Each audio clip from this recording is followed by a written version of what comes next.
There we go. Looks like we're live. Hi, everyone. Thank you for joining us today on a weekend.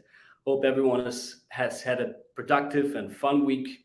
Remember, the first month of the year is almost behind us, and make sure you're catching up with your New Year resolutions. We're glad to have our next interview series with Darkhonbek today. Welcome to our virtual stage, Darkhonbek. How's your week been?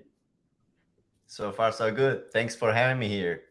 Of course, sounds good. Sounds good.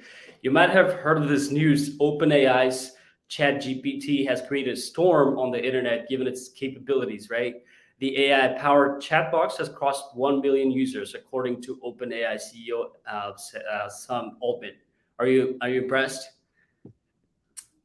Yeah. So like very big news ChatGPT doing and very high hype, especially among regular users, because we as Yeah. developers we knew about it. We knew about like the chatbots, this AI things, and etc.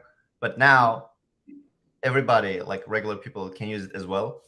Um, at Uber, we actually some of our principal engineers explored this ChatGPT and presented this to us like, hey, so here is like how we can generate ideas for features for our app. Like, hey, ChatGPT, generate me like how can I improve my Uber Eats app? Gives you 10 ideas. Okay, now they select like one idea and they say, okay, write me a code for that. And it writes the code. And then we just take that code, like it doesn't work like copy pasting, but like eventually like the idea, the core of it, like it works in the principle. So it's like wow, like I'm actually afraid for my job security. Exactly. The next question was going to be how how cared should the people who are in the IT industry should be? Like, how scared should they be? Like, what does it say about the future of the jobs in the IT industry? um so I'm gonna say this: developer job is not gonna disappear. Developers will be there. So we're talking Yeah. about software engineers, right? We're talking about Yeah. software engineers, we're talking about designers. They will be there. They won't lose their jobs. However, the job they're doing will change. So Hmm. the let's say the chat GPT essentially is the low code technology or no code technology. Basically, you don't have to write a code, but Yes. you should know how to use it. You should know what kind of prompts to give to it, what kind of instructions, right? So Right. a regular person can give such instructions. So for example, you can't just say, hey, write me a code for delivery app, right? You can't do that. You have to define every single feature it has, what it does, what are the edge cases, what are the use cases, everything, right? So you eventually you need this developer mindset. And so again, people like the job we're doing, yes, it may change. However, the professions like developers, software engineer, designers, and etc., they won't disappear. They'll be there. It will be Mm, just using simpler tools right. and develop code faster or products faster. Mm, got it. Got it. Got it. That's my take. Yeah, sounds good. Sounds good. All right, let's also start with some of the warm up questions so that our audience can get to know you better personally. So, do you have any hobbies, and what are they? Yes, I do have hobbies. Actually, let me show you some of them. Ba, ba, ba, ba, ba. So I don't know if you can see it. So that actually Ooh. shows some of my Yeah. hobbies. So I did snowboarding. Started 3 years ago. Been great so far. I used to do running. Yeah, I used to run a lot, but I have to stop now. And then I used to bike a lot as well, like on a Mm, bicycle. okay. That's actually from the New York 5 Borough bike tour, like bike tour all around That's a New York. medallion. What? That's a medallion. Yeah. Just Oh the wow. participant. Yeah, just for Cool. participation. I'm not a champion or something. Yeah, just participation trophy. Um, Awesome. Awesome. so yeah, a lot of sports. Yeah, gym. So I don't know if you can call it a hobby. It's more like a routine. And a motorcycle. Yeah, I ride a motorcycle. Wow. Everything that takes that gives a lot of adrenaline, huh? It does. It does. Yeah. I'm how do you say that? I forgot. Basically, I love adrenaline. Sounds good. Sounds good. What kind of music are you into? Rock music. Rock. I think I've Yeah. seen some of the concerts that you attended on your stories. Yeah. So this year and the last year, I've been to the Blue Ridge Rock Festival. It's one of the biggest rock festivals on the East Coast.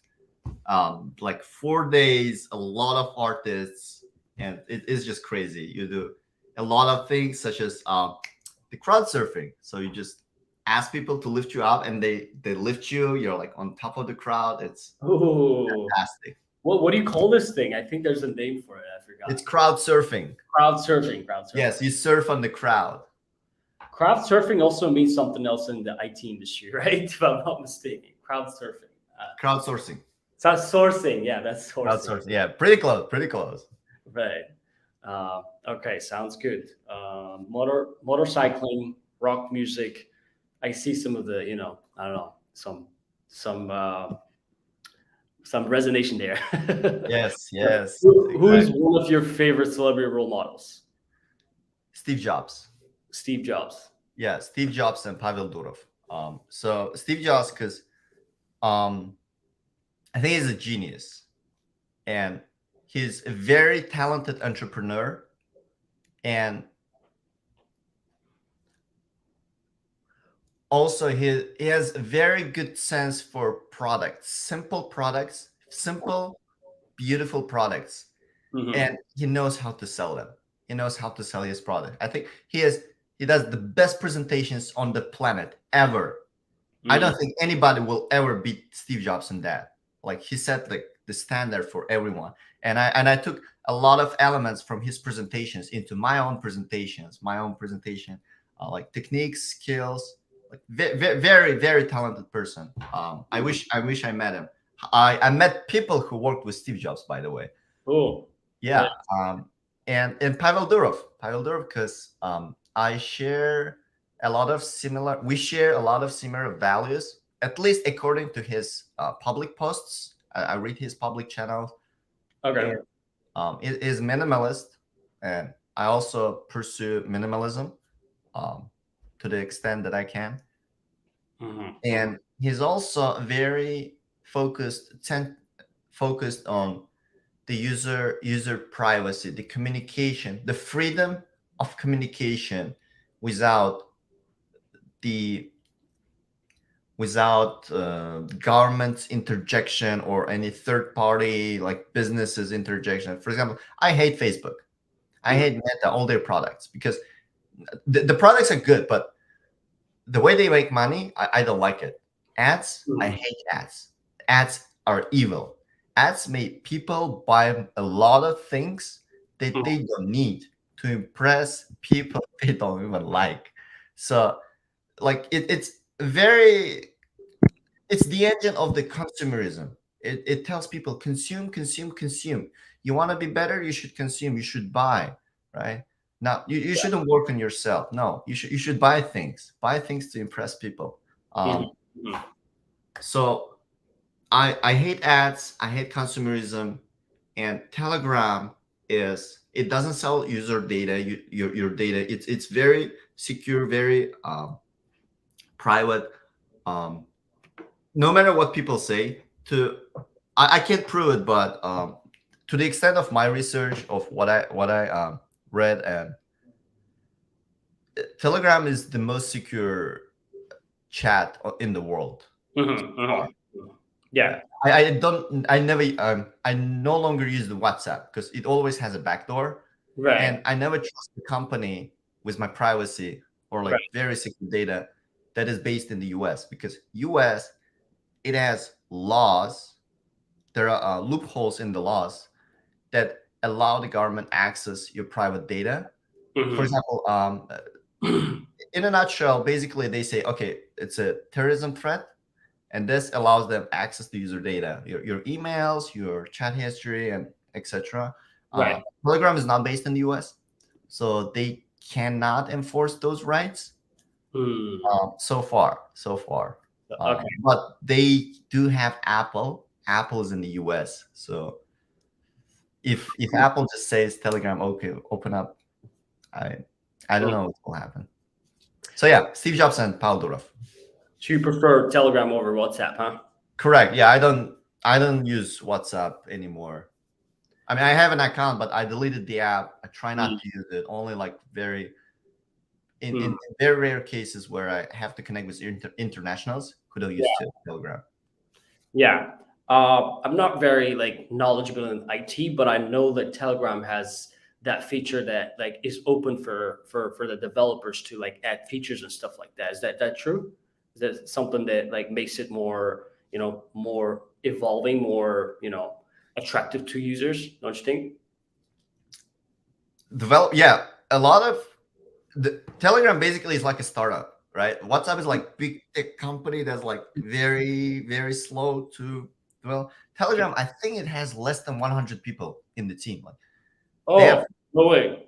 yes Wow. in total. They don't even have 1,000. They have less than 100 people. I think all of them are based in the Dubai. So Pavel Durov travels around the world with his team. They work in the castle, like No very way. scenic places. Yeah. Very interesting. Very interesting. Wow. Um, Never heard of it.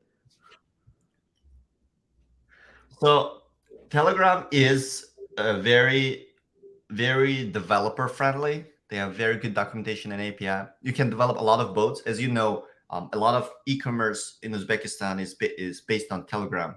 Hmm. They also have introduced, I think, um, something like dynamic web something. I don't want to say what it is because I'll be wrong, but it's something like that, which basically allows you to create apps within Telegram. Hmm. But Oh it's like yes, yes, that's what web I was apps. talking about. Yeah, open source or something like I don't know the exact term for this, but like I know that like anyone who has knowledge in like IT could offer a solution or offer a feature to make changes in the in the functionalities of the app. Yeah. Okay. The following question: what is your favorite place you've traveled to? San Francisco. San Francisco. Yeah. I've traveled a lot last year. I've been to London, San Francisco. We talked Miami a lot, and a couple of other U.S. cities, and Tashkent. San Francisco impressed me the most in the past year because it's like futuristic city. Like the first day I came in there, I'm like, whoa, everywhere is Tesla, and then here and there you see self-driving cars. Yes. Whoa, on like different startups everywhere, like payment startups and like scooter startups and etc. and so on. Like, and the most impressive thing though, like if there is one thing to choose, it's the people.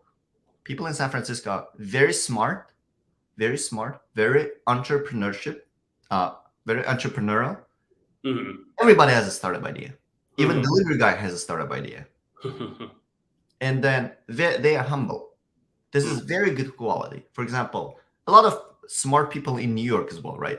But they are not as humble as people in the San Francisco. In San Francisco, they don't put too much value in material possessions like just fancy cars or fancy clothes or jewelry, right? You can see a lot of people walk on the street, ride the bike, but they earn $500,000 a year, or they own $1 million a year, or they're VP of some big company Right. or a startup, right? Yeah. You never know. They can wear a T-shirt and be a CEO and have like $1 billion. Hmm. They don't put too much value on material possessions. They do Right. Right. appreciate your entrepreneurial spirit and your knowledge. Hmm. Hmm. Yeah. I don't want to miss some of the questions that are being asked. Muhammad Yakubayev, do you write ERDs for every change? I don't know if you know the meaning of ERDs. I'm not sure, but we could Yeah, ask.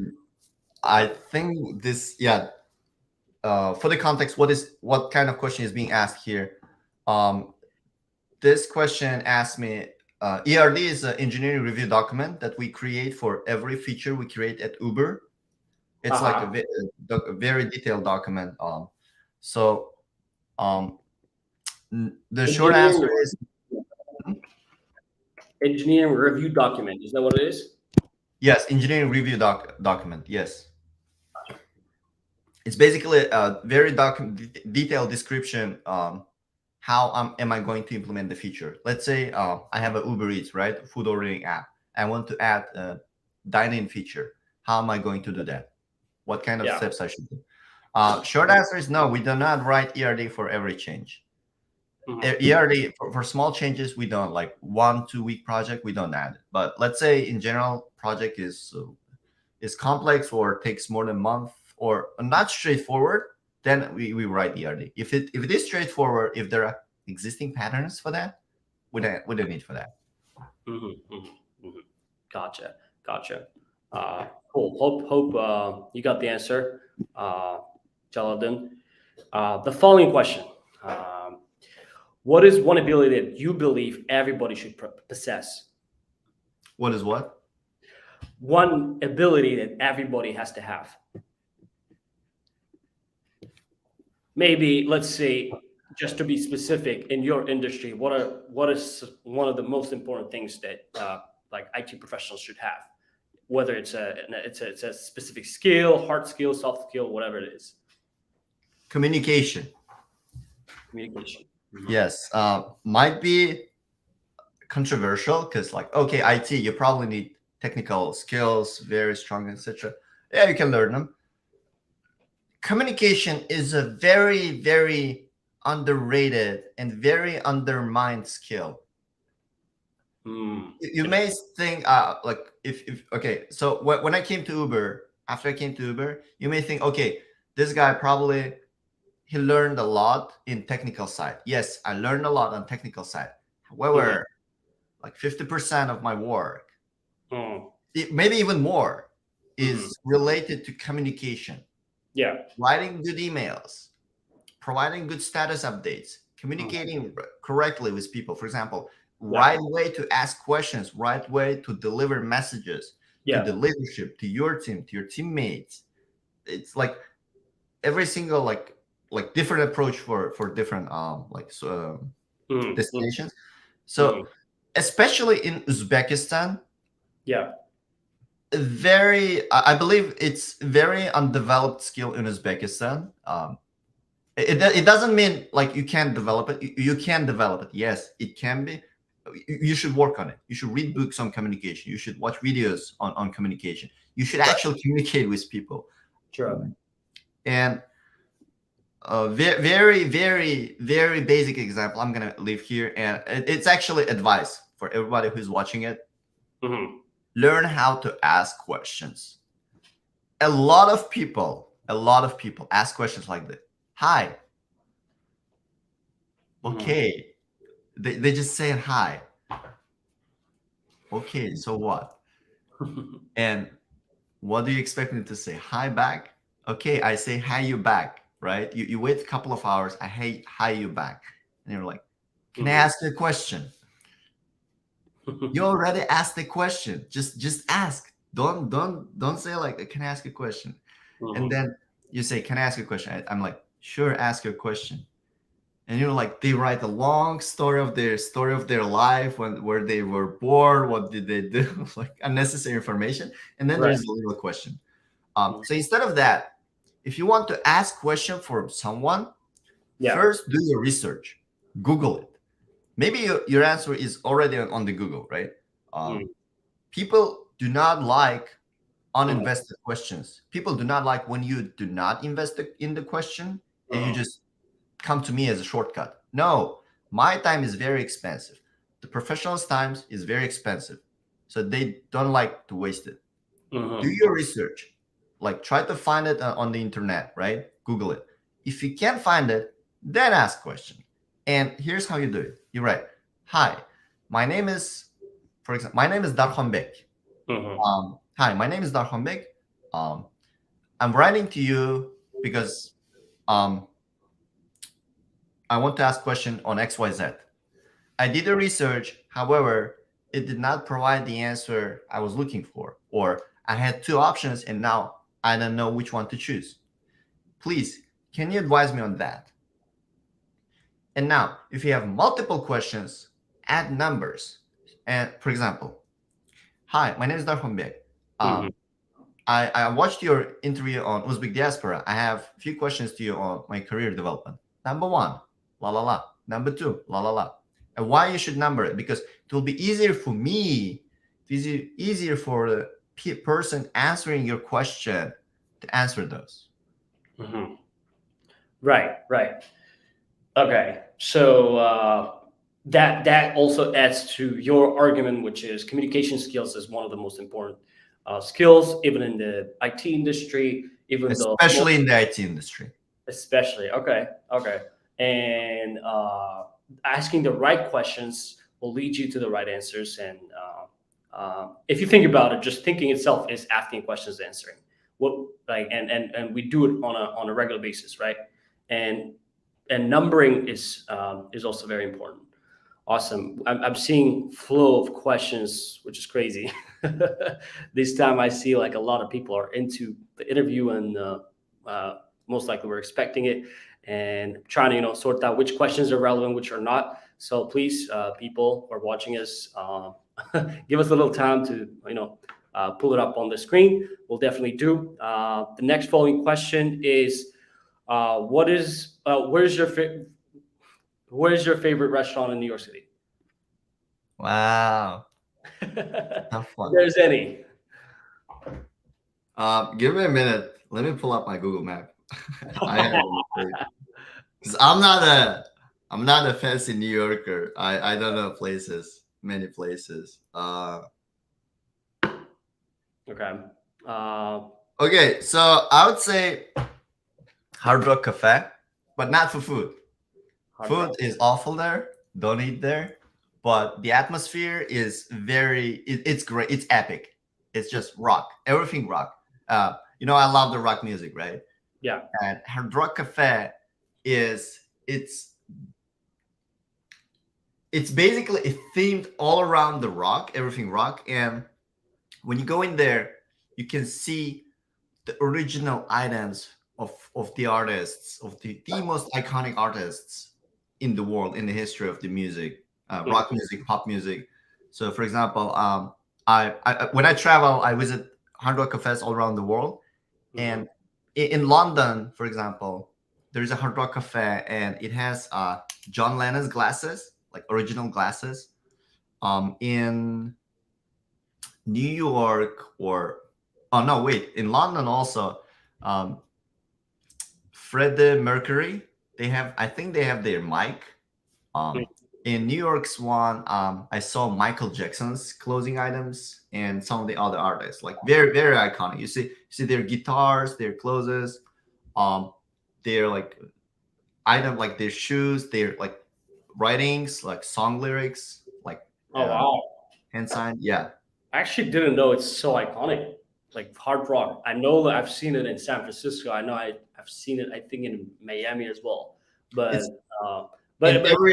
right? They I have think like hundreds one of of locations all around the world. right. The Cool. food is bad. Don't eat food. The atmosphere is good. Yeah. Uh, okay. The following question: at what age do you want to retire? Very good question. I'd like to clarify here what is retire. Retire as is do nothing, or retire as is become financially independent. Yeah. So based on your own description of the term, let's say. So let's say I have a goal of being financially independent at an early age. Let's talk about that because I think that's more interesting. Yeah, for sure. Yeah, ideally, I would love to have a financial independence before I reach my Yeah. 40 years old. There is a very big movement. It's called FIRE, Mhm. financial independence, retiring early. FIRE, financial independence, retiring early.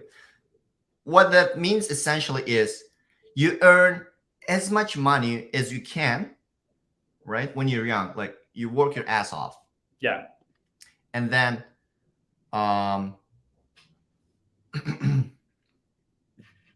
you invested money, and Mhm. eventually you build such a wealth that will earn you enough money so that you don't have to work a single day anymore. Mhm. Yeah. And basic concept is you calculate what's your annual spending is. Let's say it's $10,000. Mhm. Just an example, right? Yeah. It can be more, it can be less. $10,000. So you have to earn 25 times that to be financially independent. So basically, for you, you will need $250,000. Once you earn that and you invest it properly, that investment will earn you enough money so that you will have those $10,000 every year. Plus, that your investment of 250,000, it won't Mhm. disappear. It will always stay there. Like it won't diminish, even if you start withdrawing money. Mm. As long as you withdraw only 1/25th of it, like 4% of it. If you start withdrawing more than 4%, it will start diminishing. If Yeah. you withdraw less than 4%, it will start growing. All right. I think it's an interesting concept. If you could just reiterate it one more time. So it has to be 25 times more than the current income. Is that what it is? And then It should be 25 times your annual spending. annual spending. Okay. Correct. Yes. Let's say you spend $10,000. Mhm. Then you need to earn, to be financially independent, you need to Yeah. earn $250,000 Hmm. and invest it. And Once invest. you, yes, and invest it. Percentage should people invest out of, like, let's say 250,000 that they. I'm going to talk about the US market because that's Okay. what I know the best. I'm Yeah. not very familiar with investment mechanisms in Uzbekistan. In the Yeah. US market, very simple. You invest in aggressively at the beginning in stock market. So in Mhm. the US, we have the most powerful investment tool in the history. The most powerful investment tool. We have a stock market. So you Yeah. invest in the stock market, you don't have to pick stocks. Don't pick stocks. You'll fail. High probably you'll fail. There are many experts who are trying to pick stocks and they fail. Just go with the index funds like S&P 500, right? Vanguard has very good index funds. Mhm. So invest in index funds, Vanguard index funds especially because they have very low expense ratio, Mhm. the lowest by the way on the market. And also what you do is, so basically you rebalance. So you invest heavily at the beginning in the stock market because it's more volatile, but in the long term it always grows, right? We have 40-year historic data of the S&P 500, and in the 40 years it's been growing at the like 10 to 11% per year. Mhm. Nothing grows like that, right? On Yeah. on the passive basis. On the passive basis, you like Right. literally do nothing. You just put money and wait. Yeah. And so you invest in the stock market, and closer to your retirement, you might want to be more safe. So you basically start moving your money from the stock market, Mhm. from the index fund, you start moving them into bonds. They're Yeah. like super safe, but also grow much slower. And yeah, and So one of them is index funds, and another one is bonds that you recommend, right? correct, yeah. Yeah. There's actually a very good book on that. It's called um, "How to Build a Simple Wealth" How to by build. Jay Collins. How to build? No, so simple path to build a wealth. Yes, simple path to build a wealth by Jay Collins. If you're based in the United States and you're interested in investment, not just becoming financially independent, but just in investment in general, and you have no knowledge about it, Yeah. I highly recommend this book.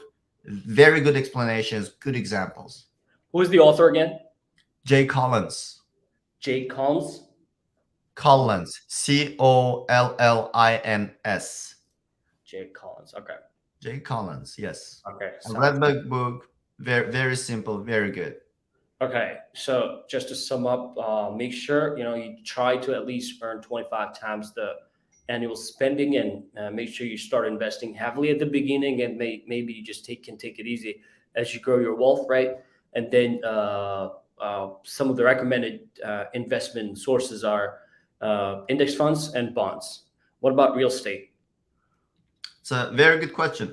If you can invest in the real estate, do it.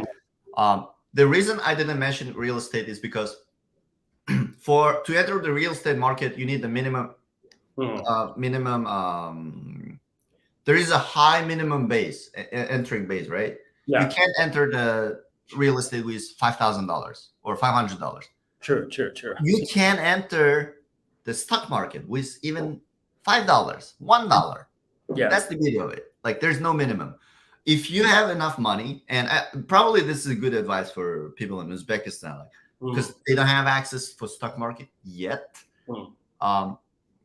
Probably that will be a good investment. Like, if I were based in Uzbekistan, and I am investing in properties in Uzbekistan. Yes, and I'm willing to continue to do that.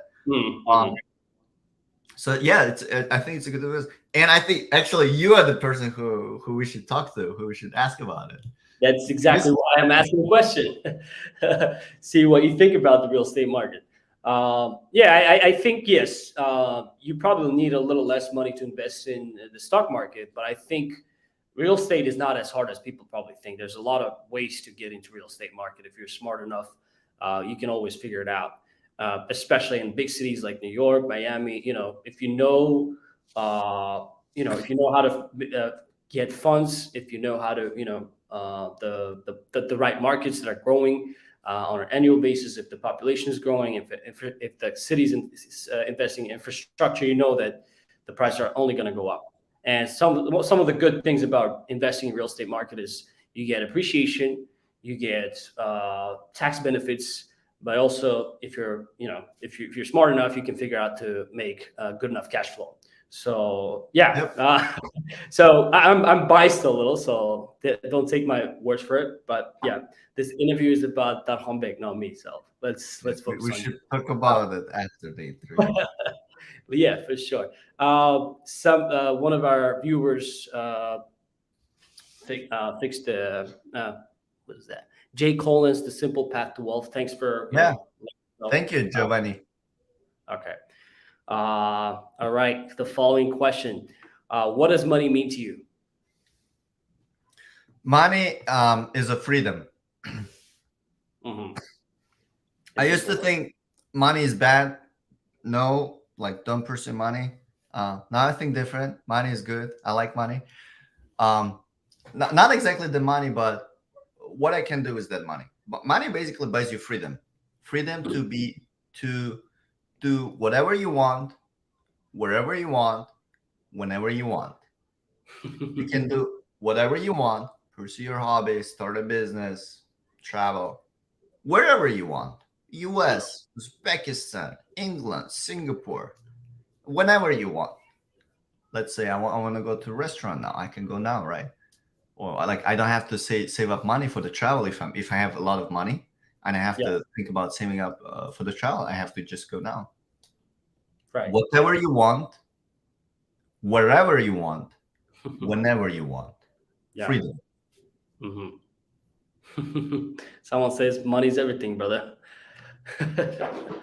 Okay. Someone's asking, bro, do you accept the LinkedIn connection request? Try it out. Let's see if you accept it or not, and you let us know. Yeah, it's a good question because my profile was closed. Like, you should know my email to connect with me, but I changed that, so you can send me requests now. You don't have to know my email address. It's open now. Okay, perfect. One of the comments were a little funny. Bro, wait a second, not this one. This one. Bro, switch Andrew Tate mode. I'm sure people are enjoying it enough. Andrew Tate. There you go. He's in prison right now, right? I think he's in prison. I don't know if he was released, but I know it's been tough for him. Yeah. Okay, let's say good Andrew Tate. Yeah, for sure. All right, and the last funny question: how many pull-ups can you do in a row? Pull-ups like turnik, right? No. Yeah, pull-ups. Yeah, turnik. I did last week. It was 18. Ooh. Yeah, I go to gym. Yeah. Nice. There you go. Another NGT. So many questions here. I'm trying to pick one. maybe someone is asking for advice here. Behruz, I have the opportunity to study for a master's degree on an Erasmus Mundus scholarship in Europe.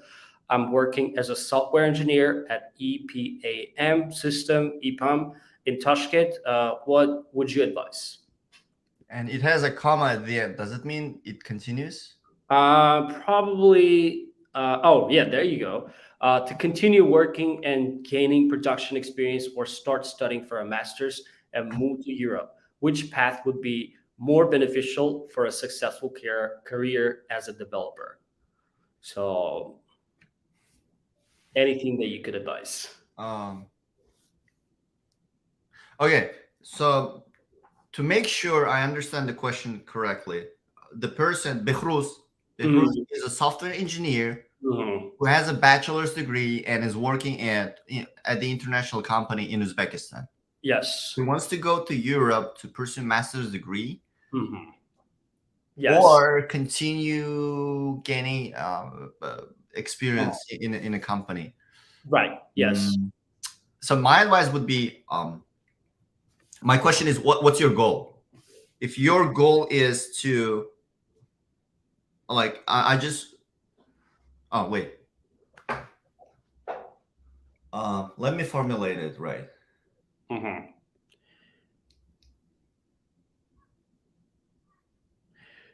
At this point, like at this stage of his life, let's say he's got a good enough experience in the software industry, and someone who has, logical assumption would be he probably has a bachelor's degree, and he's working. He's probably, you know.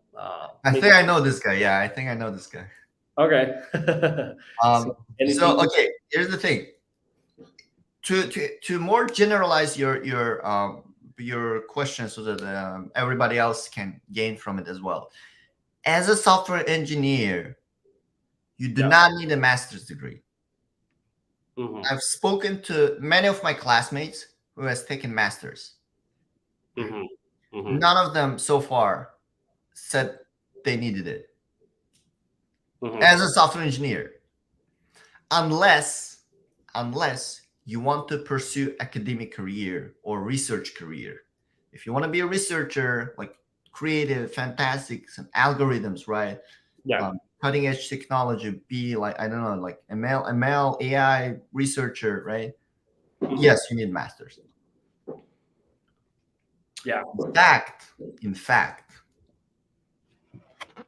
and I'm not gonna say which company, but one of the big companies I worked for, they in a particular market, in a particular country, that company, they see software engineers, like new grads with a master's degree, as a second tier developers. And here's why. You might say, oh, but they have more education. Why would it be? Because and that country is Australia, by the way. So in Australia, they see people with masters as a second tier engineers. Why? Because these are the people, most of the time, these are the people who are failed to find a job after completing bachelor degree. So they failed to find a job, then they continued masters to win some more time, right? Just not to be jobless, right? Just for Australia, it doesn't apply to every country. Only Australia, and only for one company that I used to work for. I'm not gonna say which company it is. So there is such a criteria as an example. You do need master's degree if you want to be a researcher. You do need a master's degree if you need the visa. And here's the interesting part. As a software engineer, you can get a very high paid jobs, right? But you need visa. Yeah. So if you can't get visa through the employment, yeah, sure, that's a good point on getting masters. So my suggestion to specific Behruz, my suggestion for you will be, a lot of companies in Europe now do not require a visa. Like if you have a good experience, so they won't look if you have master's degree or not. So my suggestion for you, you're already working in a big company, EPAM.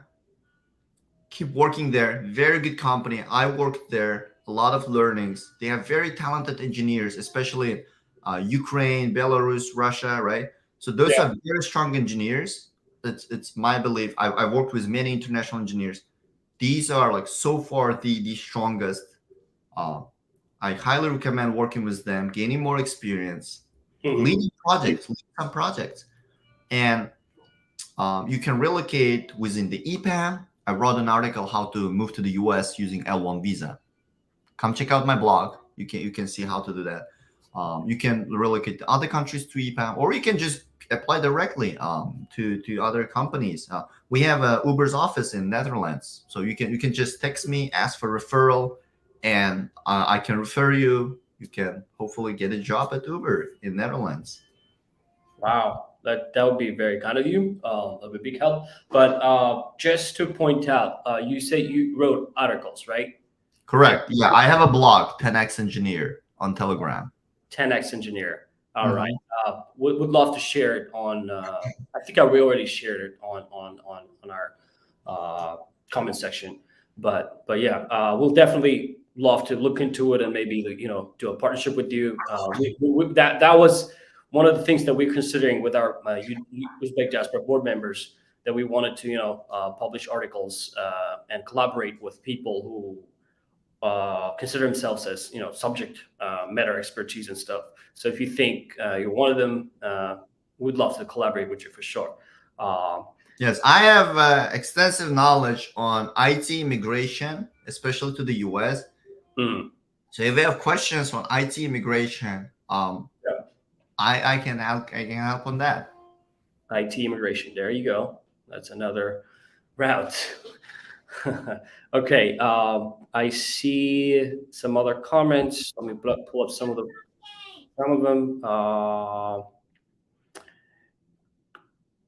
Any?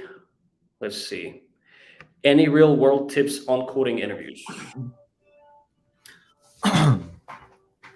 Hi, baby, piggybacky. So the tips on the coding interviews is practice. I know it sounds like obvious, Hmm. but a lot of people don't do that, and uh, j- nothing complex. Look up the questions. Let's say you are iOS engineer, right? Look Yeah. up iOS interview questions and like Yeah. go through them, go through the answers, and Hmm. then apply to companies, practice. And one very important skill is technique is called mock interviews. Hmm. Mock interview is when you and other engineer interview each other. Let's say so piggyback is an iOS developer and I'm an iOS developer. So what I'm gonna do is I'm gonna prepare a 30-minute interview question. Yeah. I'm gonna interview piggyback. Then I'm gonna give a piggyback a feedback. So it's like I'm conducting a real interview. Yeah. And then piggyback gonna interview me back and give me a feedback after that. Mm. So prior landing a job at Uber, I did like 50 mock interviews. There's Oh like wow. 50, yeah. And I've seen people doing like hundreds of them, and it's not that complex. You just set up a time, like 1 or 2 interviews per week, and just do it. Do it with your friends. If you don't know where to find this, there is lead code community in Uzbekistan that does such kind of thing. Or if you're thinking more globally, there's a I think it's prompt, yeah, prompt.io. I Mhm. think so. Also, Mhm. there is a very big, strong Ukrainian community. I love that community, by the way. It's called Fang Interview. It's a very big, strong Ukrainian community that and tech community, and they interview like they organize such mock interviews to Mhm. help people land jobs. Mhm. Mhm. Very interesting. So one of the useful things you could do is doing mock interviews with the people who are also on the same route. Uh, Correct. okay, sounds good. And all right, this has been such a long conversation until we got to the point where we start asking questions about your autobiography and you personally, your life. Already, we're on 44 minutes, and Wow. let's start with your personal life. Let's talk about your life as a kid, your interest, your upbringing, and who was Darkhonbek when he was young. Okay. I was born and raised in Angren. It's in Uzbekistan. It's a city 100 kilometers away from Tashkent. Angren. I think everybody knows that. Okay. I used to travel to Tashkent from Andijan, myself from Andijan, right? Every time we Yeah. go to Tashkent, we just pass by these, these counties. Yes. A lot of people from Andijan, Fergana, they know, like Namangan, they know Angren. You know, hungry. Yeah, never visited it. Yeah. Yes. So I'm from there. I've been born and raised there. I went to school, primary school, secondary school, college. Mhm. And then I came to Tashkent to study at university, at INA University. It was back then, it was like a Harvard for me, like real, because when I was in college, I didn't get very good education at college. Um, and I wasn't confident if I'll ever get to the university. Like, I didn't had a private tutor or strong math skills. Yeah. I'm not saying I was bad in math, but I wasn't strongest. Yeah. So I wasn't confident, and then there was like announcement on the radio. Okay, there's like INAI University is opening. I was like, oh my god! So it was like real Harvard for me, and yeah, so I went there to their preparation courses. They had preparation courses, so I entered it, and yeah, I entered, studied there. Um, well, I'm trying to be humble here, but I'm gonna say it. I was one of the top students in terms of academic. So like one semester, I was like number one in the listing. Got like very high GPA. Got a lot of scholarships. Yeah, so that's like a short on the education part. Like hobbies and interests. When I was a kid, I was a simple. I am, I guess. I don't know. Simple Uzbek kid. Nothing special. Maybe the only difference is that I went to Russian speaking school. Yeah, Европезированный. Right. Yeah. So, and my mom teaches Russian language and literature. So, and my sister went to the Russian school. So I spoke Russian very well since childhood. Yeah, I spoke Russian very well, and we speak Uzbek at home and in general. Yeah. So yeah, I that was very good advantage to have at the bit as a kid. Um, I used to play basketball. I mean, I still play it, but at school I used to play it a lot more because I was very short, very short kid. Really? I wanted to grow. Yeah, like Very interesting. to grow my height. Yeah, because in Uzbeks, if you're like small kid, small weak kid, you're gonna be bullied a lot. So yeah. So I wanted to like grow faster. So that's why I went to the basketball. Interesting. Wow. So you always maintain a high GPA, and one of the advantages that you had is going to a Russian-speaking school. I kind of agree with this because the more language you speak, not only the vocabulary you get, the grammar rules you get, right, but it's just the whole new world that you open to yourself, right? You learn English. It's not only the language, but it's a whole world, right? It's the resources, right? The resources. Yeah, exactly. But it's the resources to grow, especially like English, but also Russian are super important languages, no matter what, because most of the modern knowledge are being written either in English or maybe in Russian as well. But yeah, knowing a language is always a plus.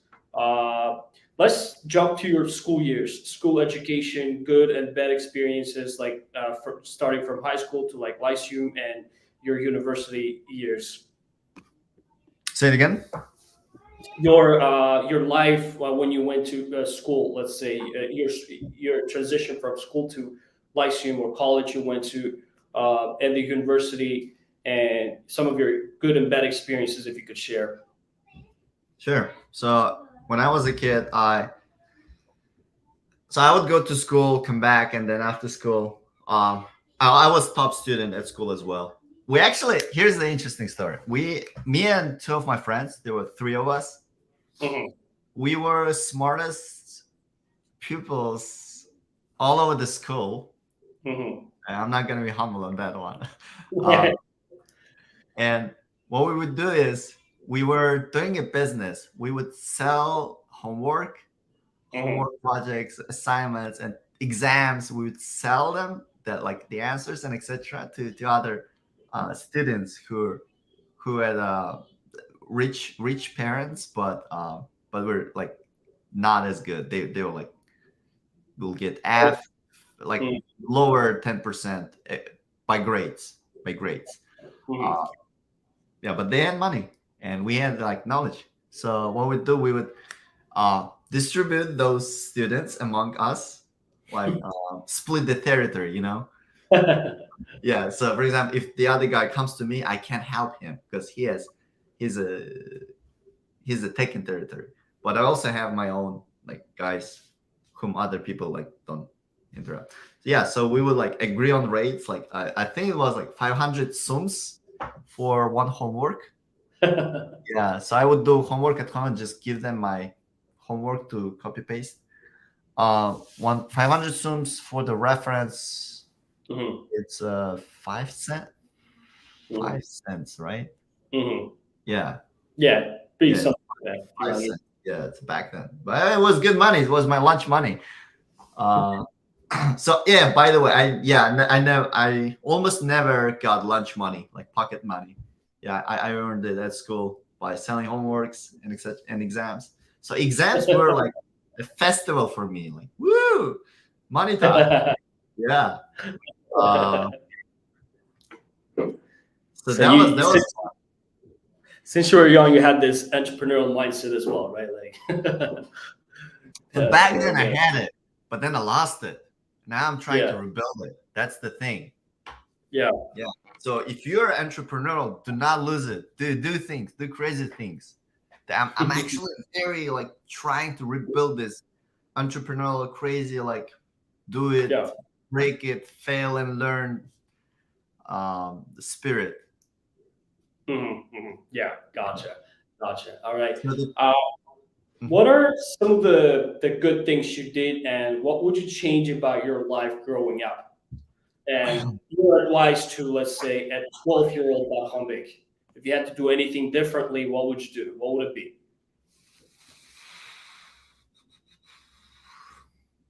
Maybe you could have invested more time in like learning coding since you were like even younger, or maybe like in terms of your like lifestyle. I don't know, some of the habits that you had. What would be different? Mm.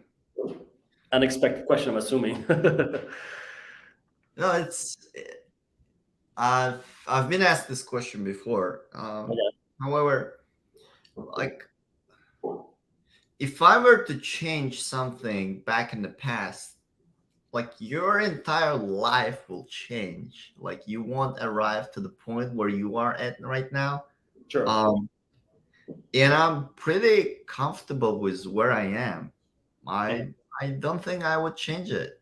Mhm. Because Mhm. I can't say I would do this, I would do that, but it's again it's the right opportunity at the right time. I just didn't have that opportunity back then. I had it later. I had it later. Yeah. Um, Mhm. I wish I could study abroad. I wish I could, I don't know, do the other things, right? But if I did that, maybe I wouldn't learn the hardships of Mhm. like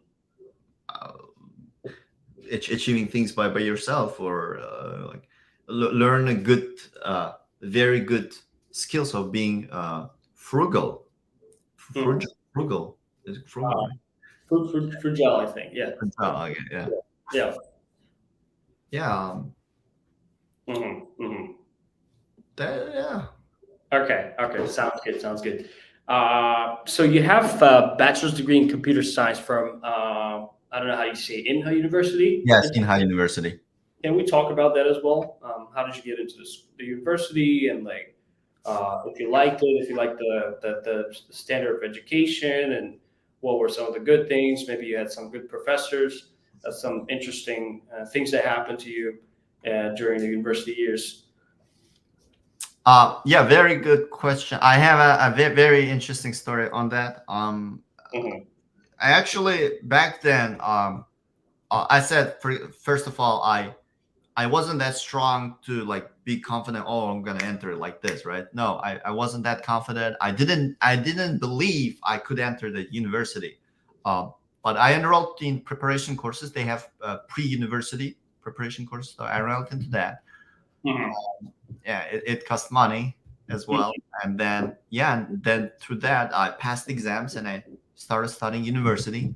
Yeah. And I didn't get a scholarship, so I entered on a, like I have to pay the tuition fee. And that was the most challenging part to my university life. Just like 4 or 5 years. Yeah. Starting with pre-university and going through the university is the tuition, because I'm not from a rich family, right? And like my parents are they were back then, they were, I mean, still are teachers, and teachers don't very much. And we have a big family. There are 4 kids and 2 parents, so 6 of us. And tuition was very, very challenging back then for me. I even thought about dropping out of university. Yeah, because I wasn't satisfied with what I'm getting, with what I'm paying for, right? I'm like, yeah, I don't want that. But eventually things got sorted out. Yeah, I started studying harder. I got scholarships, so I didn't have to worry about the tuition. I started working. I started earning enough money to pay my tuition, and things kind of sorted out. Yeah. And now thinking back now, like it's, what is it, like three, let's say $3,000 per year, right? Yeah. Now it's like very affordable, right? But back then it was unaccomplishable, huge mountain, huge blocker. So think about it. Like if you're struggling, if you're as me, struggling, like find the money for the tuition, etc.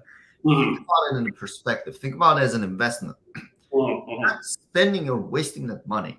Yeah. Your investment. So you're at this point right now, you're investing in $3,000, and then tomorrow in 5 years, trust me, in 5 years, you're gonna be here. So you're gonna be here from here. Yeah. And you get like tens of $1,000s or maybe hundreds of $1,000s. So think about perspective. Do what you can to pass through this point. There is like if it's your blocker, do what you can to pass through it. Do not give up. Do not give up. Go pass through it. But then you will be exponentially. Yeah. Perfect. Yeah, that was hard. But in general, it's fun. It's fun. I love my time there. So one of my interviews, I said like, oh, you don't need diploma and etc. And people got my message wrong as don't go to university. So I want to clarify that. Go to university.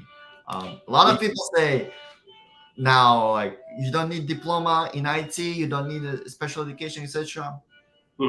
I say the opposite. You do need the special education. You do need to go to the university.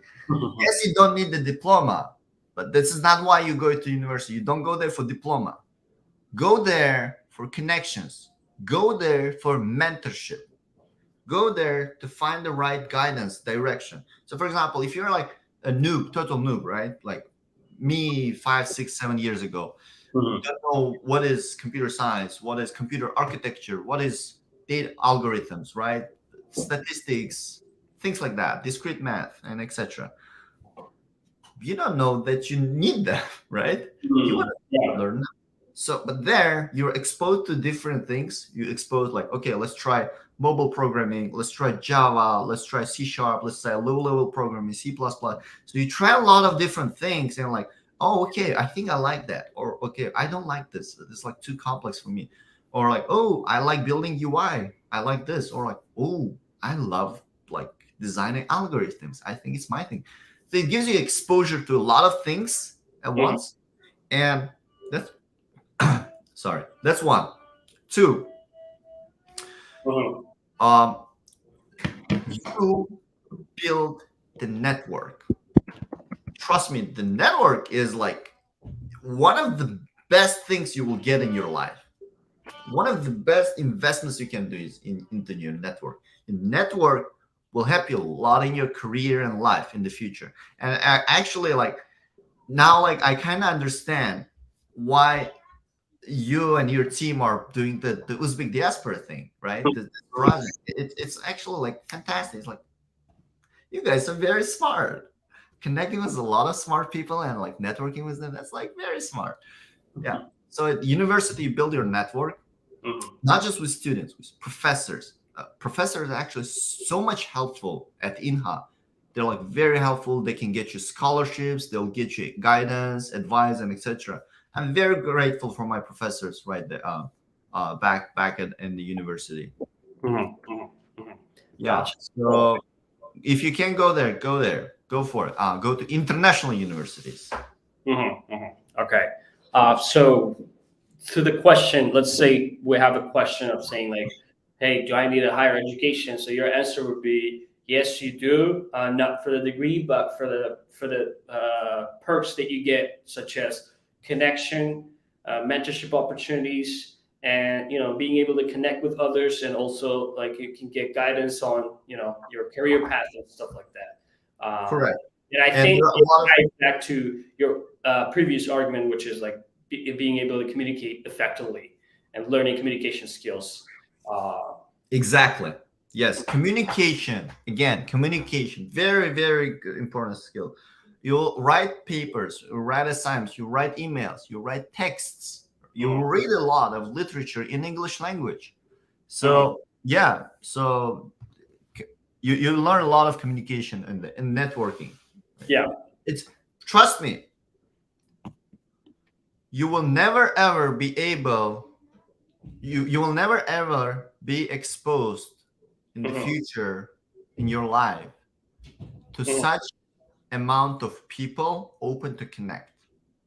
Like mhm, after graduating university, mhm, it won't be that easy to connect with people because at mhm. university you have hundreds of people, young people, and even if you're a different background, etc., you easily can connect with them, talk to them, make friends super easy. Mhm. Mhm. The older you get, the harder it will get. Yeah, yeah, for sure, for sure. Yeah, thanks for the answer.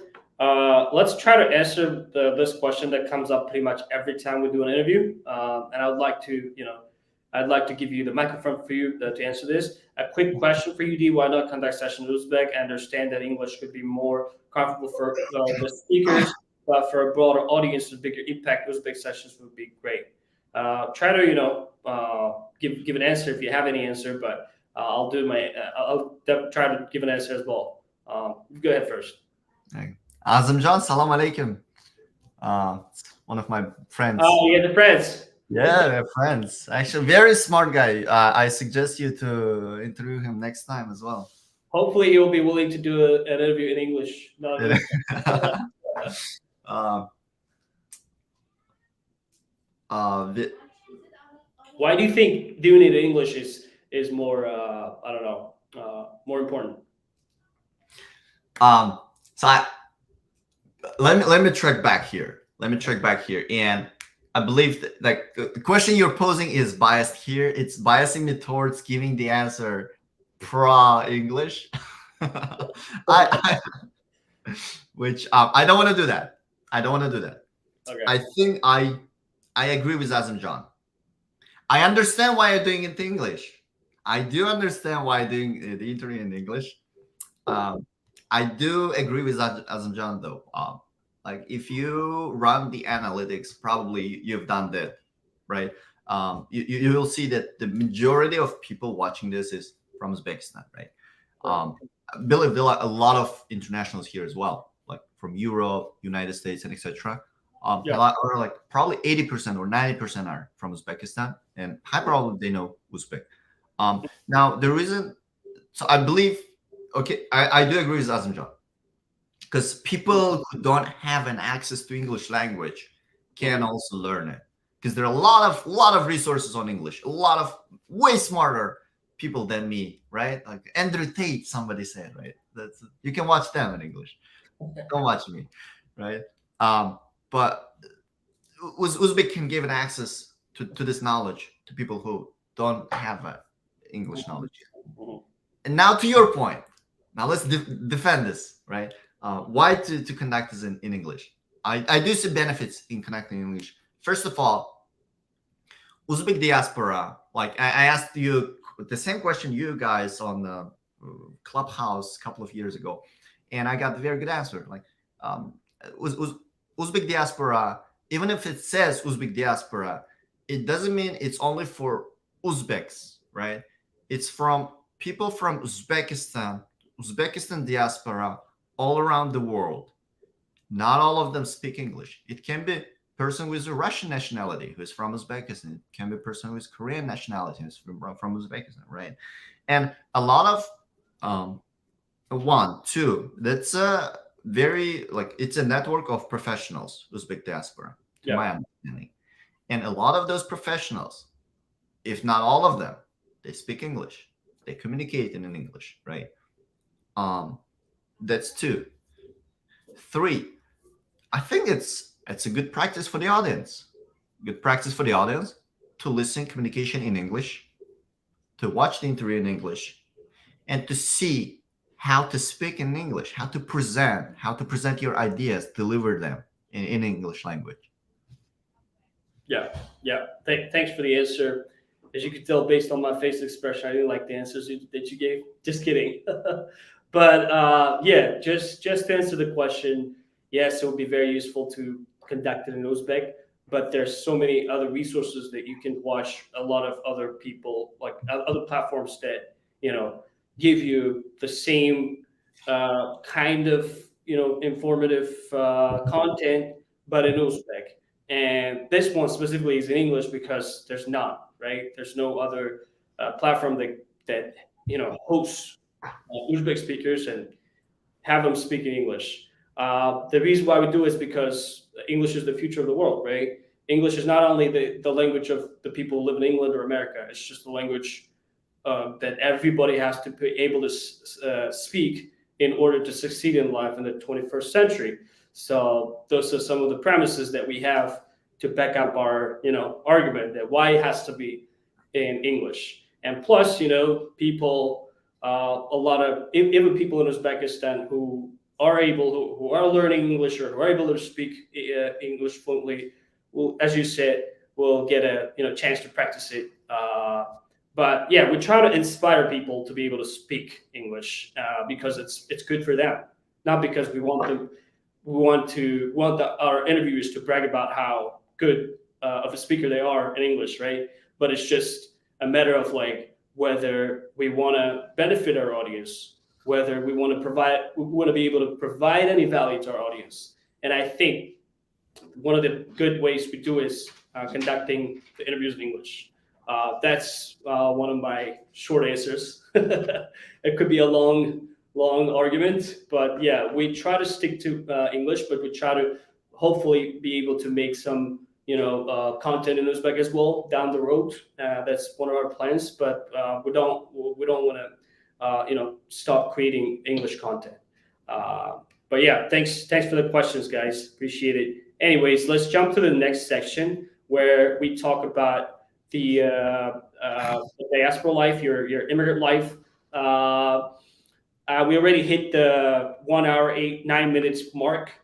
Let's try to, be a little more short in our answers. Okay. And save a little bit of time for us. Maybe spend another 15 minutes to, wrap it up. But let's talk about your life abroad. What is the difference between living and working in Uzbekistan and in the US? I think you're a good example of someone who lived in Uzbekistan, worked in Uzbekistan, in the same industry, and you moved to the US and you work in the same industry, and just wanted you to point out some of the differences, some of the good things and bad things of living in both countries. Sure. I want to split this question into 2 parts. One Sure. part is differences in the professional environment, and the second part is the difference in the life, in general life outside of work. Yeah. Let's talk about the professional environment, right? Professional life, Yeah. work. I worked in at a startup, Super Dispatch in Uzbekistan, and before that, I worked at educational startup. Actually, I helped build it called Codecraft. So I have experience in working in Uzbekistan, as you said, and compared to the culture in the US, the work culture in Uzbekistan and the US is that in the US it's very professional, and I love that. Um, very one of the examples is people are on time, people are on schedule, people are not late. Yeah. In Uzbekistan, unfortunately, it is very common to see people being late when you schedule a meeting, like say like lunch meeting, right? Or just schedule something, and then people not they don't even show up on time, they're late. Ideally, you should show up before. Let's say schedule something for like what you did, by the way, what you did. Like we scheduled the call for 11 a.m. You're like, okay, let's join 15 minutes earlier. Good. Yeah. So we can check our equipment, mic, and etc. Sure. So people are late in Uzbekistan. I don't like that. We should start banning that. We should scold people for being late. Do not accept this. It's very low standard, very unprofessional. Yeah. So what are some of the reasons why, like in our culture, let's say people tend to be late? Not in our culture only, but I mean, I know this is common in many other countries as well. But like, why people in Uzbekistan are not as punctual, or not as like their professionalism level, let's say, are not as high as the people in the U.S. What are some of the reasons you think, if you know anything? Yeah, that has two reasons. One, it's bad planning, very bad planning. When let's say you went to meet someone, not online, but you have to travel. So you have to take into account traffic, the worst case scenario. You have to take into account the road conditions, right, and etc. Especially in Uzbekistan, there are times when roads are closed because high level officials are like driving, right? Yeah. So you have to take into account different things and pick the worst case scenario. Always think worst case scenario and buffer time for that, and add 15 minutes on that. Yeah. Right. So that's number one, planning.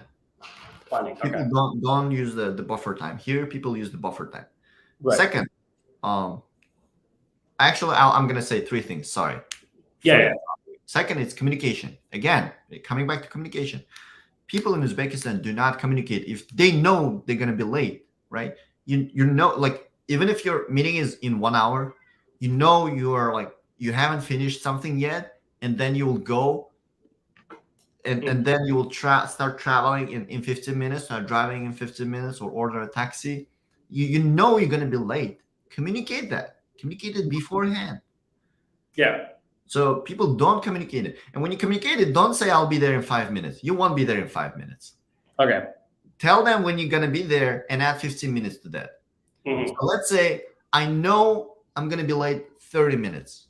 Very, very bad, by the way, like being that much late. But let's say I'm being late. Okay, that's 30 is not acceptable. Let's say I'm being late 10 minutes. If happens to me, unfortunately, if I know I'm gonna be there like 10 minutes late, I don't tell them I'm gonna be there 10 minutes late. I tell them I'm gonna be there 20 minutes late. Because I know something's bad's gonna happen. Like sorry, not that. Something unexpected may happen. Yeah. And it's better to say you're gonna be later and come earlier than say you're gonna be earlier and be late twice. Right? Because you're already late, and I said I'm gonna be 10 minutes late, and I came 15 minutes later. I'm late twice. Awful. Yeah. So planning, communication, and the second is respect for the time. So people do not respect other people's time. They do not see the value in their time, and that's because the other people. It's a both parties, by the way. Uh, It's the failure of both parties. mhm. Person who is late, it's failure for them because they're not respecting the other person's time. Yeah. It's the other person's failure Mhm. because they accept this behavior. Mhm. Mhm. They're like, I'm late. Oh yeah, fine, happens to all of us. No, do not accept this. Don't set the low standards. You just by accepting, you just set the low standard. This Mhm. person will say, "Oh, okay, it's okay to be late for this person's meeting." Yeah. Now, imagine you're meeting someone new and you're late, and they say, "Okay, it's like fine, it happens to all of us, and etc." Yeah, next time you're late, you're like, probably I'm gonna be like 10 minutes late. That's okay, right? Yeah. But now imagine scenario number two. You're meeting someone, you're like 5 minutes late, Yeah. and you come to meet them. They're already there, and they say, "You're late. Mhm. It's Mhm. already 5 minutes. You're late. You took 5 minutes of my time. Mhm. If you're late, just why don't you tell me or schedule it for later time?" You'll feel shameful, right? You'll feel like, oh shoot, like this some Yeah. serious person, a lady or guy, I don't know. Uh-huh. Next time you meet them, you're like, I better be there on time because last time I didn't have good experience, right? Don't set low standards. Okay. So number one is planning. Number two is communication, right? Is that Right. what it is? And the third one is what again? Third one is respect for the time on both sides. Okay. Respect other people's time and respect your own time. Do not set low standards. Say high standards. Do not accept late behavior. Respect your time. Okay. So high standards, right? So high standards when it comes to your being, demandful of yourself, being, demanding professional of yourself in the first place, but also demanding others to be professional, to be Correct. punctual. Okay, planning, communication, and respect other people's time, but also your own time, and make sure you don't lower your standards. Uh, Correct.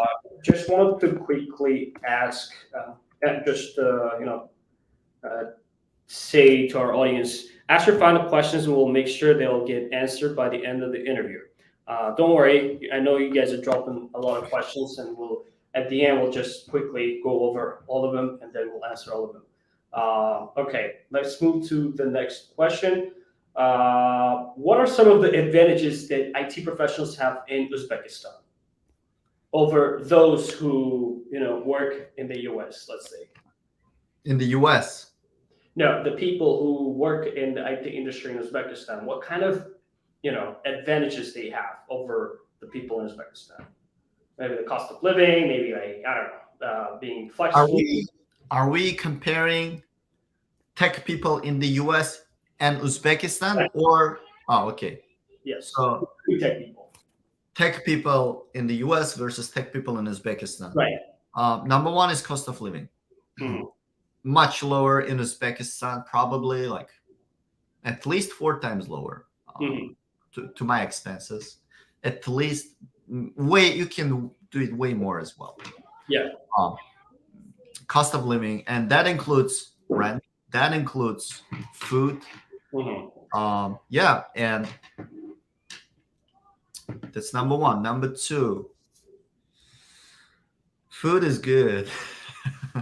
It's Mhm. really good in Uzbekistan, and it's cheap and it's affordable. Like you don't have to cook every day at home. You can go buy. If you can cook, go cook. It will save you a lot of money that you can invest. Um, if you can't cook, yeah, you can eat really good food outside. Okay. Um, what else? That's probably the advantage that you can have in Uzbekistan, of course. But you'll be close to your family if your family is based in Uzbekistan, right? And Yeah, plus, family, friends, and things like that. But I'm trying to be more objective because mm, it's very subjective to friends and family, to everybody. For okay, example, my family's here right now. I was able to bring them and etc. Um, um, yeah, I would say the one thing is the cost of living, the highest thing. I yeah, would say. yeah. Hmm. Hmm. Hmm. Gotcha. Okay, sounds good. All right. Unfortunately, the time is limited, and we have to, be concise about our answers. Uh, okay. And the last three, I call them three questions, right? It's, the last three questions that I'm gonna throw at you. One of them is three books that you recommend. Um, let's target the audience. Is it general audience? Is it tech professionals? Let's see, one for tech professionals, and maybe two general, like whatever, like whether it's a lifestyle book, whether it's a, I don't know, a history book or a literature book, whatever that has been valuable, that made a big impact on your professional life or personal life. Yeah, good question. So let me turn on my blur. So number one, for people building their career in tech, if you have less than 6 years of experience, I recommend you this book. It's called Building a Career in Software. It's written by Daniel Heller. He's I think he's a principal engineer at Uber. I actually met him in person. Yeah, very smart guy, very humble, very humble. And I've read his book. So beginning is more like for juniors, like first 50 or 60 pages are for junior developers. But then as you go deeper in the book, if you're a mid-level developer, you can find a lot of useful information here. I actually, like, I think I picked up this book too late because I had a lot of learnings at Uber, did a lot of mistakes, right? A lot of big failures. But then I read this book and I'm like, shoot, that's exactly what happened. That's exactly what I learned. Like, very good book. So like first 50 pages for juniors, the rest are for more professional. It teaches the communication very well, by the way. That's for engineers. And for the general audience, I recommend this book. It's called Atomic Habits. Atomic Habits. One of my favorites. Yeah. Oh, you read it? Yeah, I read it. Yeah. I'm actually rereading it. Like, I think I will reread it every year. But it's good to keep it refreshed. If you want to, and I like one thing in the book, which pretty much summarizes it. Okay. You don't rise to the level of your goals. You fall to the level of your systems. What does it mean? We all have ambitious goals. We do this New Year resolutions. Now it's 2023. We want to get a new job, get a raise, like enter university or do something, different things. And setting goal is not enough.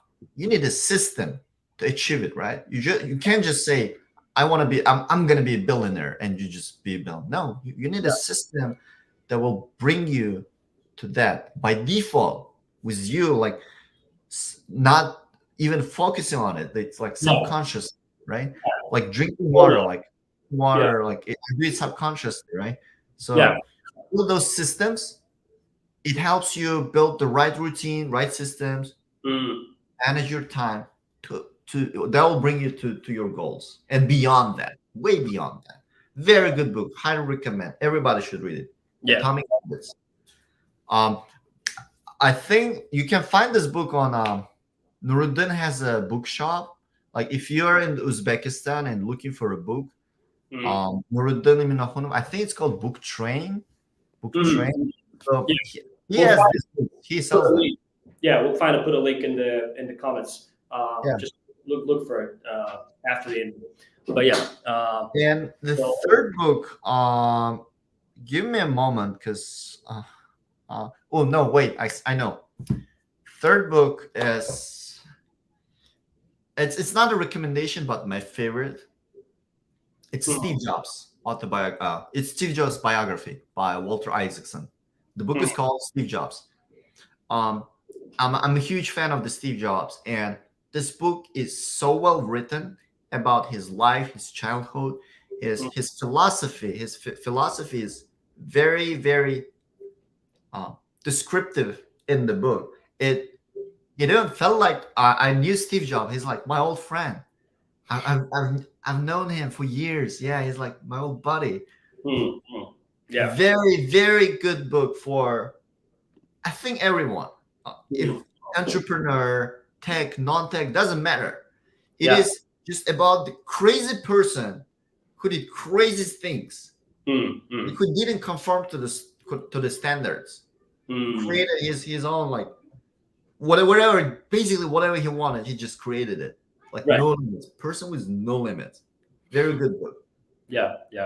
Awesome. So the first book is Building a Career in Software, right? And the other one is Atomic Habits. And the last one is Steve Jobs, about his philosophy. Steve Jobs by Walter Isaacson. Okay. Yes. Sounds good. I don't want to miss this question. I wanted to ask this, but somebody else also asked that. Mia Hobbles, he led and contributed to projects that brought Uber 73 million ARR. And so interesting part of our experience. Can you tell us more about it? Thanks. Yeah. I can't go into details because it's NDA. I'm gonna be like very generic. Basically, we did I work on Uber Eats. It's a delivery app. Sure. And we did huge rewrites of some parts of our application. I'm not gonna tell which, but that brought, and as part of that, we run the analysis, right? So we we released half of our users that feature, and then to half we didn't release it, and then we compared the numbers. How much booking do we have on the alt for regular, on the old treatment? How much booking we have for the new treatment? How much time people? I mean, how many orders are they doing? How many crashes do they have, and etc. A lot of numbers. So we compared those, compiled them, and the result was a lot of millions of dollars per year. It's not one time earn. It's like it will earn that much every year compared to the old experience. Right? Yeah. And that's like one of the projects. So it's not one project that brought this much money, but like multiple projects, mostly two. And then my second project, I've led it. I actually led a team of 4 engineers, iOS engineers, to do one of the also biggest rewrites on the app. It's like huge app. We like rewrote the part of it from scratch for scalability reasons, maintainability reasons. So it's more robust. We have less bugs and etc. So I led that project. It's a fantastic project. That took us like, I think 8 or 9 months, and we did that also. Great results. Yeah.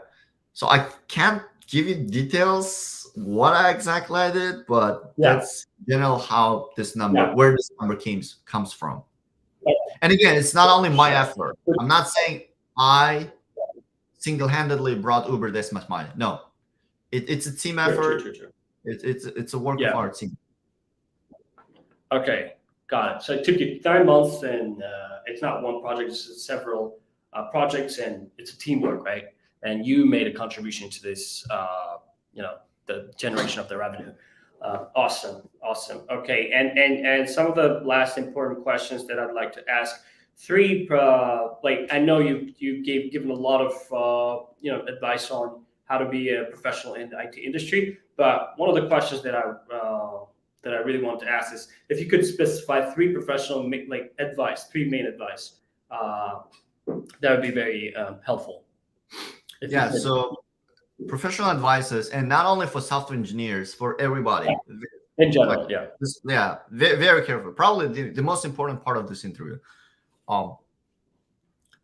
It's not hard skills. It's not something technical, because there's a lot of resources on that. You can learn that. Everybody can learn that. Yes. What is underrated, it's not visible and not talked much about, is the soft skills. And here are the 3 soft skills I want you to learn very good. Number 1, communication. So communication not just means writing beautiful emails, but also knowing when to write them and whom to send it to. Basically, it means, so here, I'm going to give you an example, short example by what I mean. So I've led this big project, rewrite project, right? And Right. I was alone on it at the beginning, and then I was doing that interview. Sorry, I was doing that project, and then the timeline slipped, but I didn't communicate it to anybody. I didn't tell to anybody. I was like, oh, like nobody cares. I'm the only one on this project, and etc. However, the team, they already planned my resources, like for other projects and etc.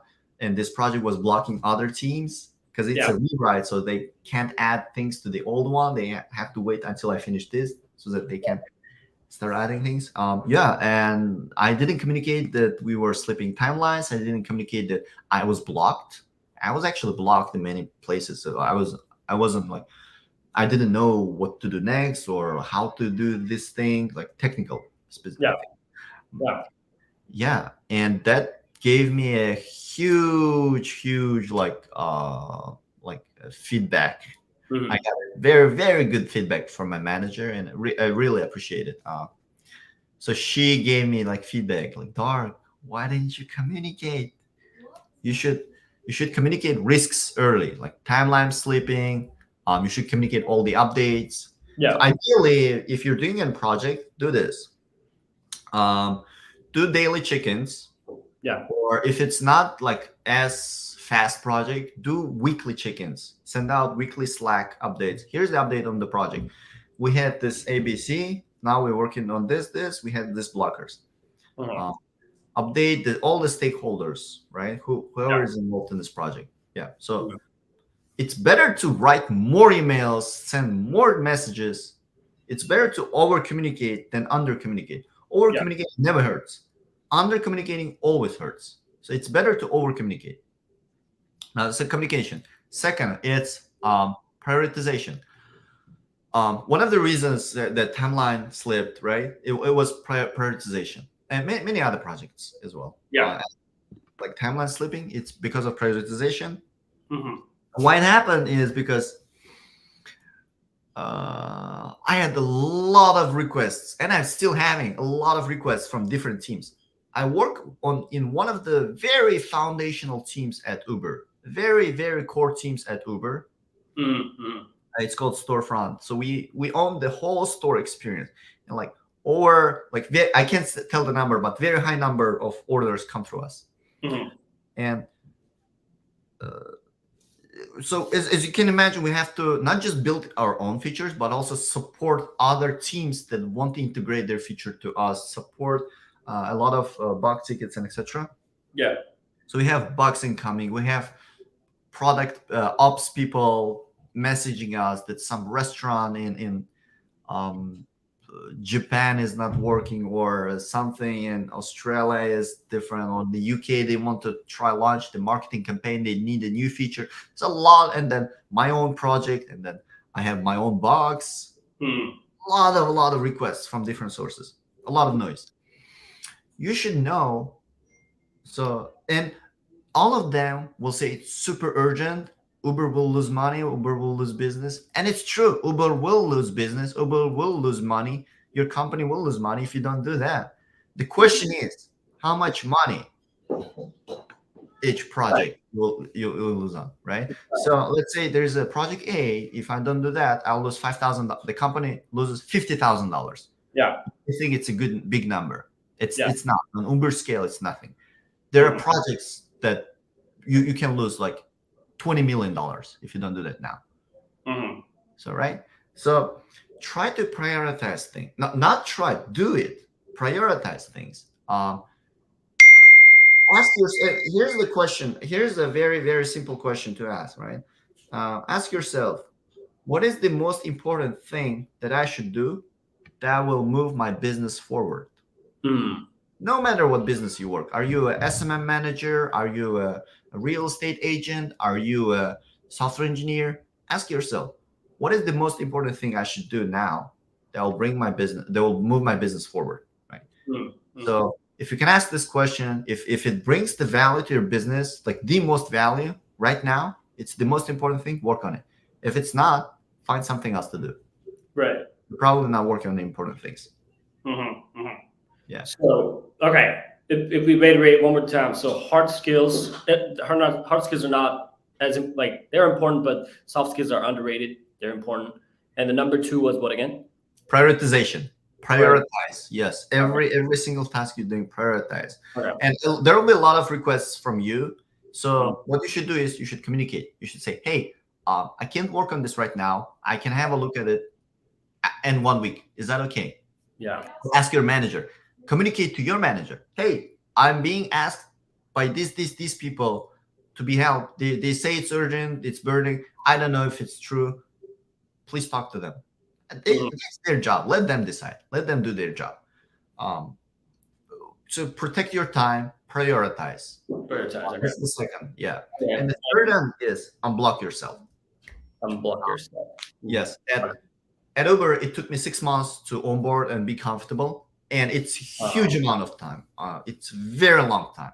I've seen engineers succeeding in a month, in under a month or two. So I believe for me it was very long onboarding.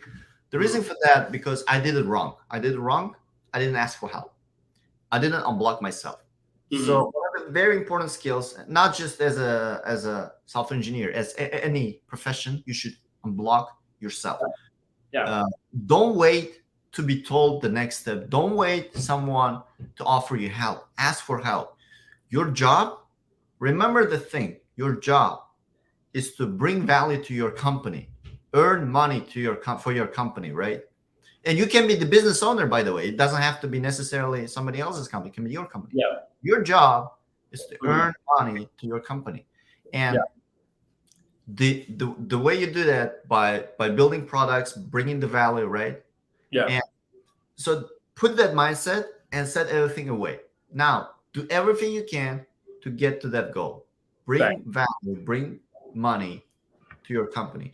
So people are very hesitant in asking questions like they would rather, like, by default your body, your like psychology would rather not ask for help, because they're like, oh, they'll think I'm stupid, they'll think I'm not professional enough, and etc.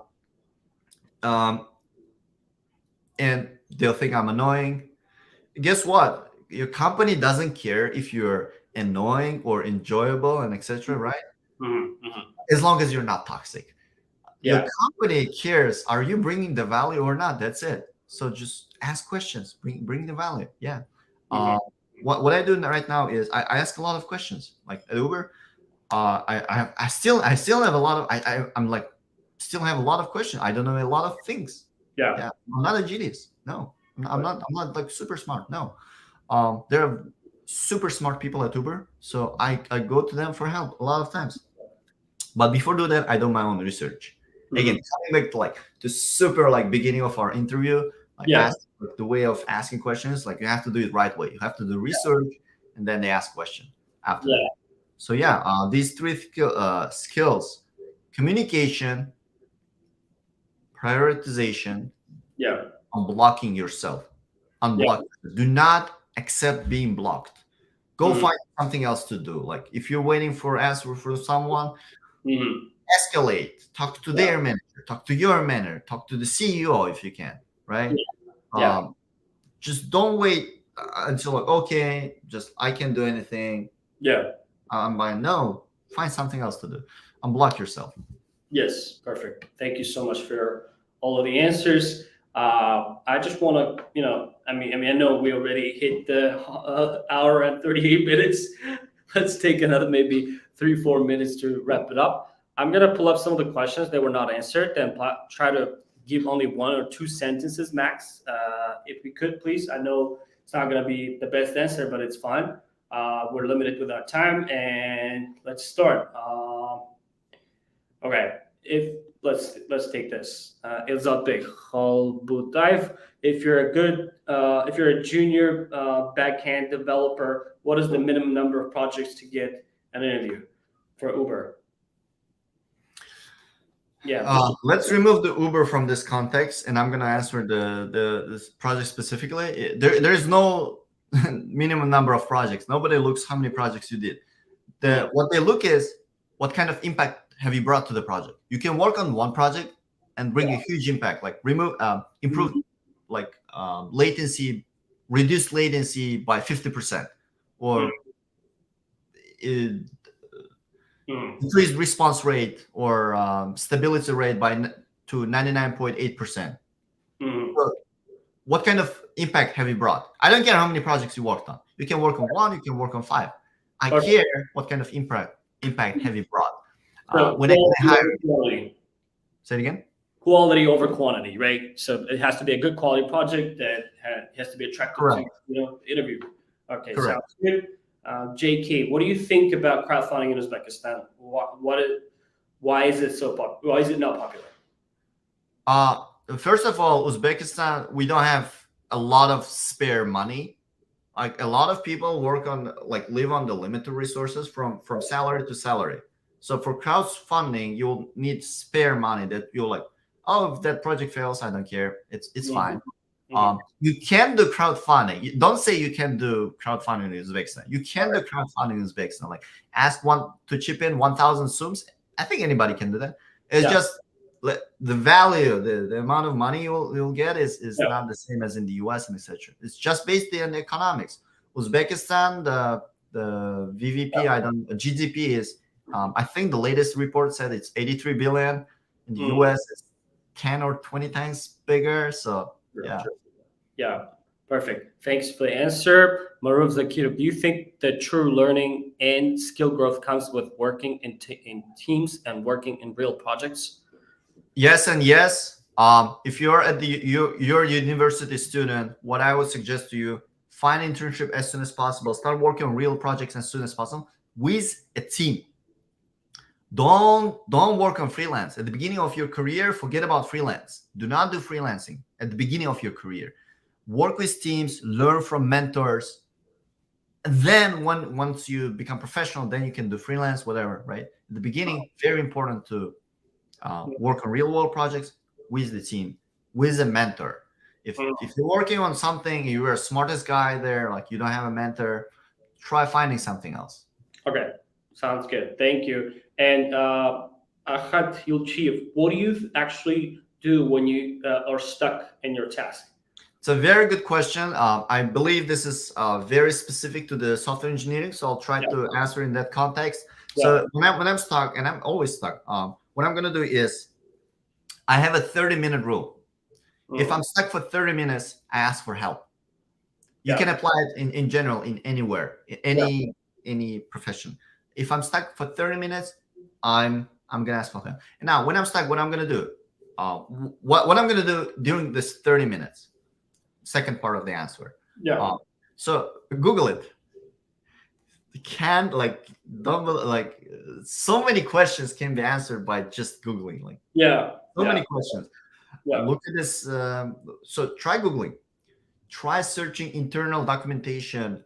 Try searching internal chats and etc. Maybe somebody asked this question. Try searching by these keywords. Try looking at other places in your code base. Maybe somebody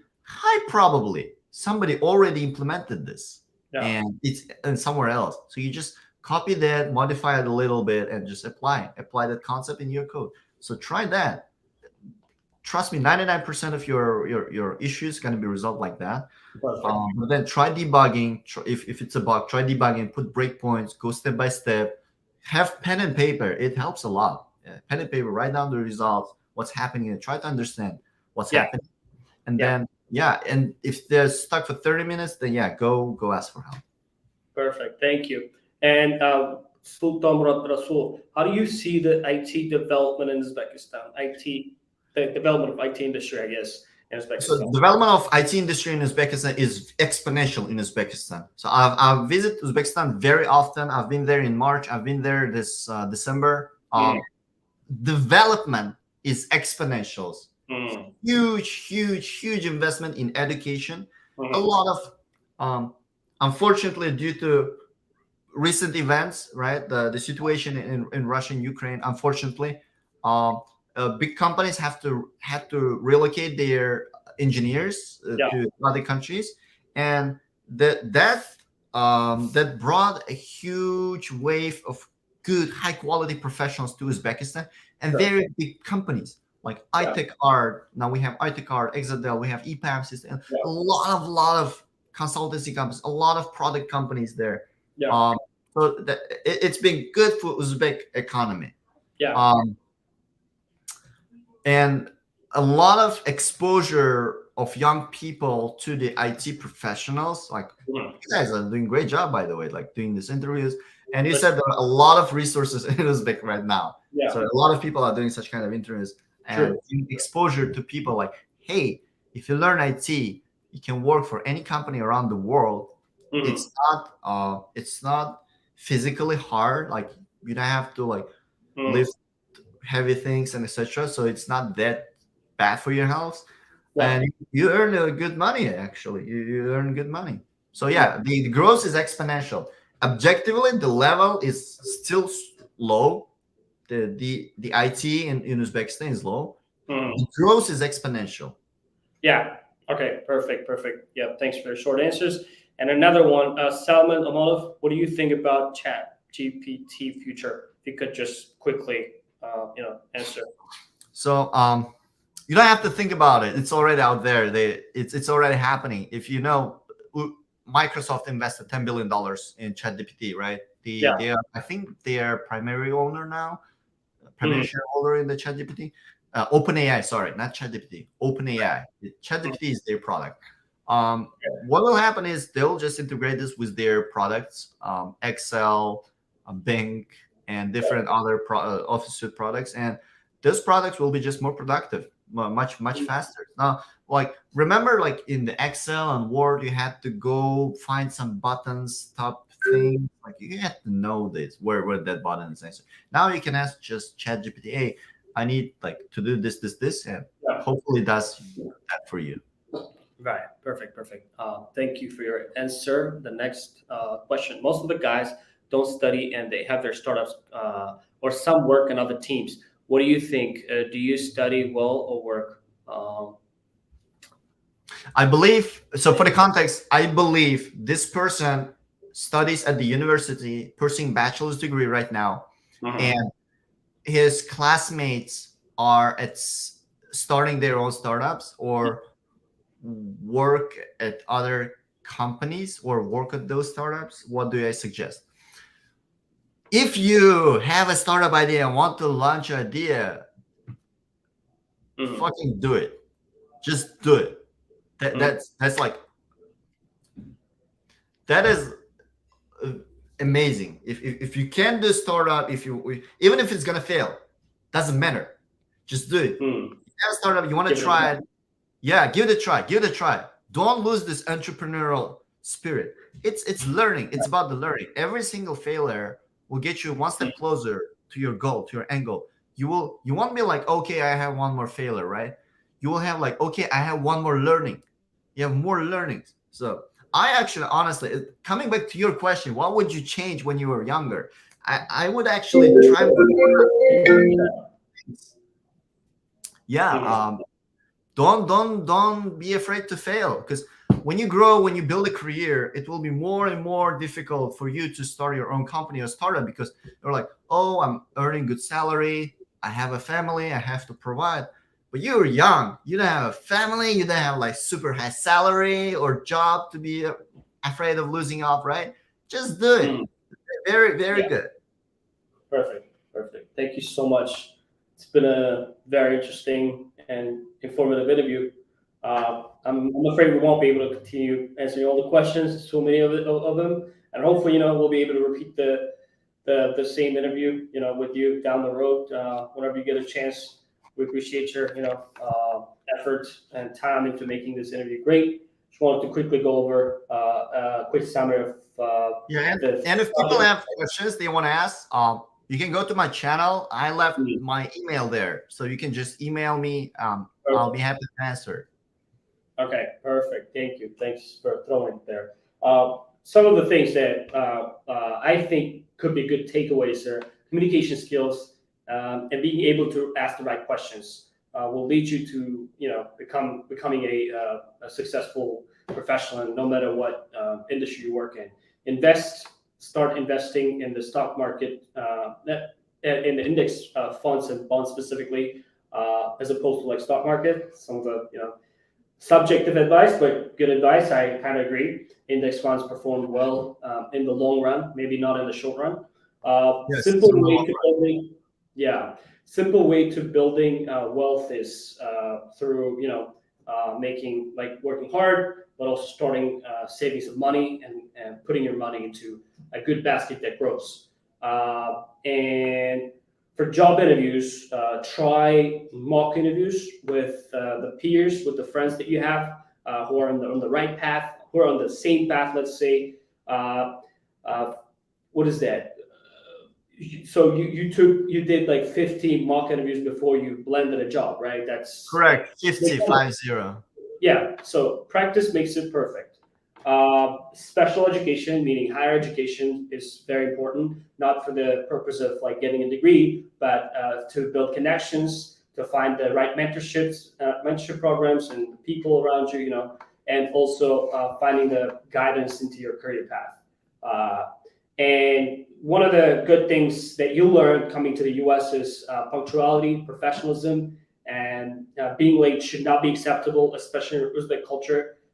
It's a bad habit that a lot of us unfortunately have. Even moving to the U.S., I noticed among my friends, being late is just completely acceptable, and out here it's not. And I think we should change it. We should make a shift with the next generation. Planning, communication, and respecting other people's times are super important. Some of the books that Darkhonbek recommended: Building a Career in Software. Another one is Atomic Habits, which I love actually. I read it a couple of times. Having systems, the importance of having systems in life, as opposed to getting all these motivational hypes on YouTube videos. Just building your habits, building your lifestyle will lead you to a successful life. Steve Jobs, the name of the book, not the person, right? And his philosophy. That's the name of the book that he recommends you guys read. And some of the very important skills that are applicable to all professionals, no matter what profession they pursue. Not hard skills are important, but soft skills are underrated. So make sure you prioritize your tasks, your daily routines. Make sure you know what's important, what's urgent, what's not important, and unblock yourself. And if you need help, ask for help. Reach out for help. There's a lot of resources out there. Try Google, try different websites, or ask other professionals that we're interviewing, such as Darkhonbek, right? And one of the things that I like is 30 minutes rule. If you don't know something, if you're not able to figure it out, if you're not able to solve, just reach out to people. All right, that was a quick summary of our interview. Any final words that you want to say, Darkhonbek? Yeah, so I have this motto with my friends in Uzbekistan. So we always say that we'll succeed in our projects, any projects, life, career, etc. We say, "Bollar biz yutamiz." So yeah, bollar biz yutamiz. Perfect. Thank you so much. I'd like to also make a quick summary of the interviews that we had so far. That we noticed some of the advice that other people also give is your network is your net worth. In other words, no man is an island, and in our professional lives, regardless of the industry or function, we always need people. We always rely on people, and that's why communication skills are super important. Soft skills are super important. Giving is better than receiving, because giving starts the receiving process, said James John once upon a time, right? We come to people and say, what can I do for you? Instead of trying to act cool and be cool and get more value out of the relationship. We want to offer value to people if you want to get value out of them, right? And life is suffering unless you have a sense of responsibility. Our only redemption in life is taking responsibility over our lives and our beloved ones. If your life sucks, or if you're looking for a meaning in your life, find responsibilities in your life. And there's tons of them out there. Thank you so much for your time and effort into making this interview very informative and useful. Would love to stay in touch with you for future collaboration and maybe potentially making another interview with you. You saw the flow of questions that was incredible, and the number of viewers were a lot. We apologize those people who couldn't get their answers to their questions, but we'll keep working. Let's stay in touch, everyone, and have a great weekend ahead of you. Yeah, thanks for having me. Bye bye.